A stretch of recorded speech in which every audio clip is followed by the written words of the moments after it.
पहले मुल्क के वज़ीर आज़म नरेंद्र मोदी श्रीनगर के दौरे पे थे और PHE के एम्प्लॉयज़ को काफ़ी ज़्यादा उम्मीदें थी।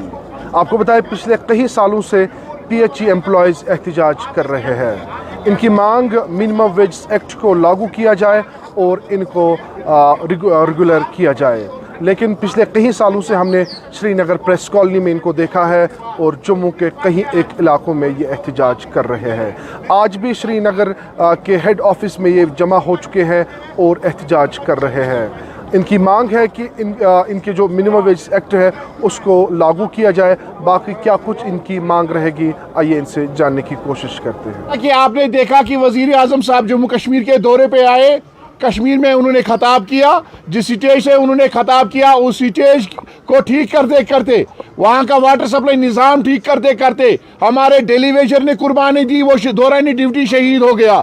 लेकिन उसके बारे में यहाँ की सरकार ने, यहाँ के महकमा PHE ने एक शब्द भी नहीं बोला। तैज़ियत तो दूर की बात है, न कि यहाँ के डेलीवेजर्स के हवाले से बोला। PM साहब ने 5 अगस्त 2019 के बाद ऐलान किया था कि छोटे दर्जे के मुलाजमीन के साथ इंसाफ किया जाएगा, मिनिमम वेज एक्ट का इतलाक होगा, रेगुलराइजेशन अमल में लाई जाएगी। लेकिन अफसोस इस बात का है, नए ऐलानात करने के लिए वो कश्मीर आए, पुराने वादे वो भूल गए। मेरी गुजारिश होगी कि वो उन वादों को पूरा किया जाए। हम कोई नया मुतालबा नहीं कर रहे हैं, वही मुतालबा जो हम कई बार से दोहराते आ रहे हैं और आपने उसको सही भी ठहराया। अफसोस तो इस बात का है कि वजीर आजम के आने से हमें उम्मीद थी, हमारे बच्चों को उम्मीद थी, यहाँ के सारे महकमों में काम करने वाले 61,000 से ज्यादा डेलीवेजर्स को उम्मीद थी तनख्वाह में बढ़ोतरी होगी, रेगुलराइजेशन अमल में लाई जाएगी। लेकिन अफसोस इस बात का है, महकमा जल शक्ति को दिन रात अपने खून और अपनी जान की कीमत पर चलाने वाले